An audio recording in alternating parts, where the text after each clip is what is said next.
Hurricane Ian making landfall again, this time on South Carolina's coast. That's after causing catastrophic damage in Florida. The severe storm surge flooding South Carolina after hurricane hit this afternoon as a Category 1 storm. And across Florida, the hurricane demolished homes and businesses.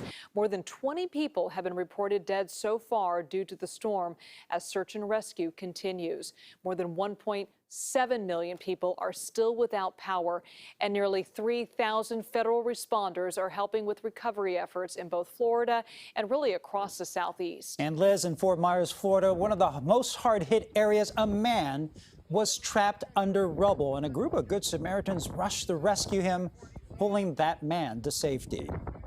Be careful, though. Be careful, though. Hold on. Yeah, it's good stuff. Okay. All right. Stay right there. Stay right there. Christina. Yeah. Throw up. Stay right. Okay. Oh, you got to throw up? Okay. You all right? Get shocking. In the video, after he's rescued, you can see that woman who takes off her sweater and covers him up. The condition of the man is still unknown. The hurricane strengthened over the Atlantic and hit the Carolinas today. But it has weakened since it made landfall. CBS Michael George is in Folly Beach, just outside of Charleston in South Carolina. Liz, Ryan, Ian hit hard and hit fast. 85-mile-per-hour winds and some pretty severe coastal flooding. Now that the storm has moved up through the Carolinas, we're getting our first chance to see the damage left in its wake.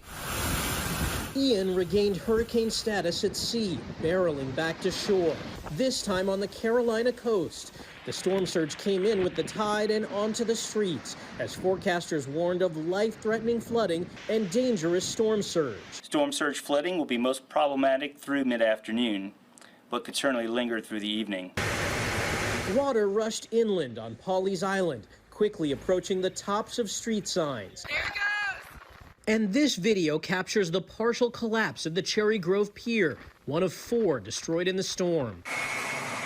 In Myrtle Beach, the fire department rescued residents trapped on the upper floors of an apartment building, while the police department warned drivers what not to do. I would ask people don't quit yet because it's still coming. South Carolina's governor urged residents to hang tight and stay inside, and access to Charleston's historic Battery area was restricted. Here on Folly Beach, south of Charleston, the hurricane is moving out of the area, but it's leaving behind heavy flooding from streets to businesses to homes. Areas further out from the city, like Beaufort and Bluffton, escaped the worst of Ian, and residents are relieved. We're very fortunate. I feel, sad for everybody else, but we're very fortunate.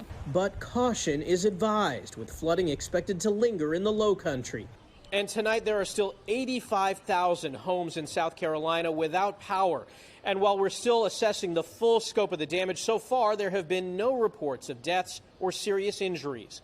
On Folly Beach in South Carolina, Michael George, KPIX. And this evening, we're also hearing of incredible stories of survival and heartbreak from people in Florida.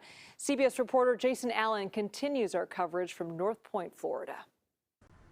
Returning to Fort Myers after the storm, Wilma Jane Larry was greeted with this devastating sight, her family's new home in pieces. This is what we found. We've only been here for 6 months. We just pulled off our money to buy it, and it's gone. Across the river, James Burdett lost everything. I literally watched my house disappear with everything in it. Right before my eyes. Once he collects what's left of his belongings, he plans to leave Florida and live somewhere outside the hurricane zone.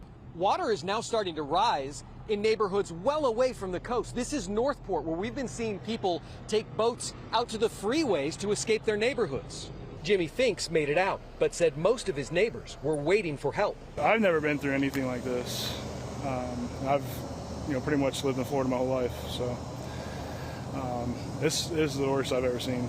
A few miles south on San Carlos Island, residents of this trailer park are sharing stories of survival. I was banging on the ceiling so they could hear me, and then they came out on the steps, saw me trapped, and then they got a hammer and banged through that window. Even with days of warning, they underestimated the power of the storm. The wind was going everywhere, the rain was coming down, and it was flooding everywhere. The hurricane slammed Florida's Gulf Coast as one of the strongest storms ever to hit the U.S., leaving behind a wasteland of splintered homes and shattered lives. Jason Allen, CBS News, Northport, Florida.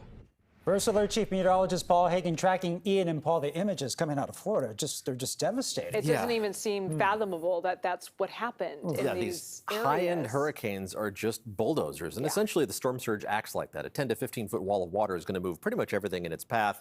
It's going to take days to weeks to complete rescue and recovery, weeks to months to assess the damage, and then years to replace the damage. We're looking at the remnants of what was a Category 1 hurricane at landfall earlier today, now a post-tropical storm. So it's losing its tropical characteristics, still has that swirl around the center of circulation, but no longer a well-defined eye. Still plenty of rain associated with the system, even as the winds are now weakening. Maximum sustained winds just around the center are at 60 miles an hour. Those are going to continue weakening as the storm moves north. But all of this rain, doesn't matter if it's a hurricane or a tropical storm or a post-tropical system, the rain threat is going to continue as it marches northward through North Carolina and into Virginia. But you see how much the winds are going to continue to weaken even in the next about 18 hours or so, down to 25 mile an hour sustained winds, which is really just more typical of a normal weather system moving across the country. But a lot of rain still in store for the eastern seaboard of the U.S., so the flooding threat is going to continue for the next couple of days. We'll take a look at the Bay Area's weather as we head into the first weekend of October. That's coming up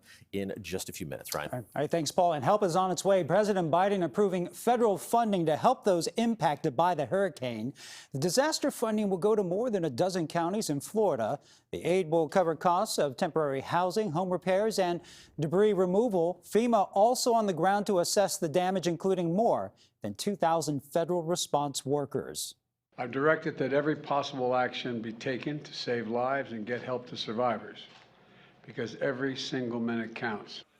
Coast Guard crews are on standby in South Carolina. Meanwhile, the president pledging to visit Florida and Puerto Rico, which is recovering from Hurricane Fiona. And if you want to help hurricane victims, we have a link for you to donate to the Red Cross. Just go to cbsnews.com/Red Cross.